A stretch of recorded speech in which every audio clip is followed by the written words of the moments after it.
Hey there all my Zen babies, welcome back to my channel.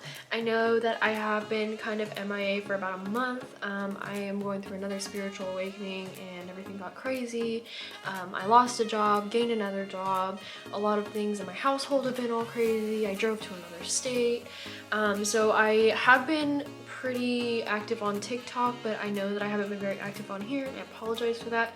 But everything is back on track, so you guys can expect normal YouTube video release timings now. So today's video is going to kind of be about tips and tricks for witches that are in the broom closet, or if you are just starting your practice and you don't know what to get, or if you don't have the money to buy stuff, or if you are just now starting your witchcraft journey and you live with your parents, or you live with a house full of people that don't know that you're into witchcraft, things like that. So I am going to help you guys with all of those things. Okay, so the first thing is when you are just starting out, you do not need expensive things. So I know that a lot of you might think that when you're first starting out, you need to buy a really expensive tarot deck, or you really need all of these tools and stuff. They typically are expensive, or books off Amazon or things like that. Things do add up pretty quickly if you are wanting to like witch on a budget. I know that, you know, a lot of witchcraft tools and things like that, buying herbs and crystals, it gets very expensive very fast. But a very important thing to remember is that you don't need to waste a bunch of money to start out your journey. That can come later. Okay, so first things first, when you're starting out and you don't know where to buy herbs, or you don't know what kind of herbs to get, things like that, you can get herbs from the grocery store. You don't need any kind of special store or witchy store, metaphysical store for herbs. Bay leaves, cloves, you know, everything like that, it is actually sold at the grocery store. So you could always just tell people you're using it for cooking. If you're a closeted baby witch, or if you live with your parents or family members or whatever, again, you could just tell them that you want to use it for cooking, or you want to use it for teas or bath bombs or anything like that. Okay, and for crystals, I know in one of my last videos I did tell you guys that if you're going to buy crystals, it should be in store, or it should be from a reliable Etsy seller. If you are a closeted witch and nobody will buy you crystals, or if buying crystals with people is going to be like kind of weird, you could always just buy crystal jewelry, because with crystal jewelry, a lot of it looks like beads. So you could always, when you buy your crystals, instead of actually getting stones, you could get crystal jewelry that will still give you the thing that you want to gain from it, and nobody will ever know. Okay, so one of the other things is when you are shopping at stores, it's really important to keep your eye out for witchcraft things. So one of the huge stores that you can get your witchy stuff from is actually Walmart, surprisingly. You don't want to get like sage or anything from Walmart, because that's mostly synthetic, but you can get incense burners, you can get candles, you can get incense holders, you can get essential oils, like all sorts of things. But it's not just Walmart, there's also like Hobby Lobby and Target and the dollar store. The dollar store is actually really good for candles and glass jars, especially if you like the little glass jars that have like the little cork at the top. The dollar store has a lot of those, and so does Hobby Lobby, but again, Hobby Lobby is kind of expensive. But so for those of you who are witching on a budget, or just starting out, or if you're closeted, Dollar Tree and Walmart are the big twos that you're going to want to look for. Okay, so for those of you who love to get books and journals when you're first starting out, Amazon is great. However, if you are kind of like me when I was younger, I couldn't really order anything on Amazon without any of like my family members knowing, and I had a joint account with my parents. So if you can't order stuff from Amazon, like books, a big go-to of mine is Barnes & Noble. So Barnes & Noble actually usually has a lot of sales, so even though they are on the more expensive side, Barnes & Noble is really good for getting books and journals because of the frequent sales that they always have, and they have a whole section just for witchy stuff.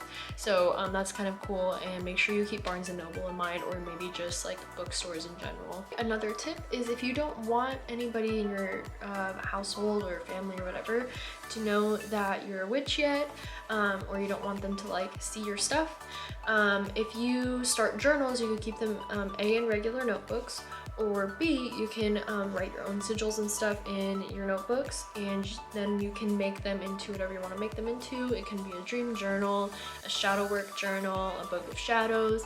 And if you don't know what a book of shadows is, it's kind of like a spell book or like a diary for witches, I guess, but I will be doing a video all about that on its own. Sigils are kind of like a protective thing for you. You make them, they become personal, and they're your own thing.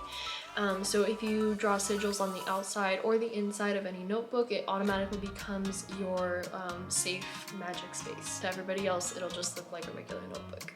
Okay, so the next tip is going to be about candles. Again, if you haven't seen my other video on how to be a witch or how to get into witchcraft, you should go check that out because there's a lot of really good tips in that video too. But candles, they can be scented, and you can actually use them to an advantage when you're doing spells. That can also be an excuse for you buying candles. You can just get white candles. White candles are typically way cheaper than colored candles.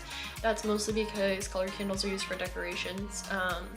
But if you just get a huge box of white candles, again, you can use white candles as a substitution for any other color that you want. So that is a really, really good tip, because if you don't have the money to get all these fancy and different colored candles for specific spells, you can use white candles, and you can use them in any kind of spell you want.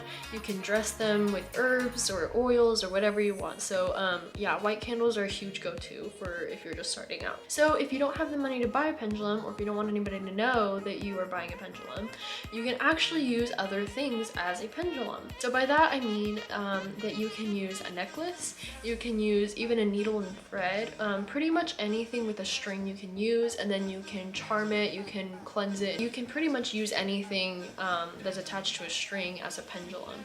So yeah, that's a really, really good tool to use too. Okay, so these are my tarot cards. This is my first deck. This is what I first got when I became a witch. I saved up for this tarot deck. It was very expensive, and typically most tarot decks are expensive. They can range from $30 to like over $100. It kind of just depends. My deck was $80. So if you don't have that kind of money, you can actually use just regular playing cards. So how you would do that is regular tarot cards have suites, and they have major arcana, stuff like that. So if you're using a regular playing deck, what you would want to do is assign all the suites. So you could assign the hearts to, you know, swords or whatever you want. And then for the major arcanas, you could assign, you know, like the Queen of Hearts to the Empress or something like that. So again, you would have to program it, but it is doable, and it is a lot easier than going out and buying a really expensive tarot deck. What I would recommend is learning how to use your playing cards as a tarot deck, so that you can actually save up for a real one, and one that is a lot prettier and nicer and easier to read. But yeah, that is definitely an option, and I would definitely recommend that. And if you don't already have playing cards, they're not very expensive, and again, you can get them at like Walmart. So for my last couple tips, we're gonna be talking about altars and spells. So you don't need a crazy altar to become a witch. You don't need a huge altar to become a witch. So it actually, you can use a shoebox or something as small as a mint can for an altar, especially if you're trying to keep it hidden. So all you really need is just the things that you need for your altar, like mini candles or crystals or whatever. And then you would kind of do the same thing that you do with everything else. You charm it, or you keep it somewhere. You can write your own sigils in it. So yeah, it really is helpful, and it's travel size, so you can take it with you places that you go. You can take it to the park, or maybe if you go somewhere specific to meditate. So yeah, that's really, really helpful, especially if they're like on the smaller side. So you absolutely do not need a huge altar to be a witch at all. Okay, and then the last thing is spells. So if you make little spell jars and have them around your room, first of all, you could hide them. Second of all, if you don't have anywhere to hide them, you can have them out, and if anybody asks what they are, you could just say that it was a DIY thing that you saw on Pinterest. It's kind of a good excuse. And then another thing you could do is keep either spells like written on paper, or manifestations or anything like that. Daily affirmations, you could keep those in your wallet. You can also put crystals in your pocket or in your wallet if you don't already have them made into jewelry. But yeah, so that is a few things that you can do if you are trying to start out your witchcraft journey, but you want to keep it kind of like hidden and concealed, or if you don't have enough money to do things like that. But yeah, so I think that's gonna be it for this video, but I am going to try to keep posting about 3 times a week. So make sure you guys stay updated on my channel, and if you are not already subscribed, you can subscribe down below if you want to learn some more witchy tips, and if you want to learn how to get into your own spiritual journey. So yeah, I'm really excited to be sharing more videos with you guys, and I can't wait to see you guys next time.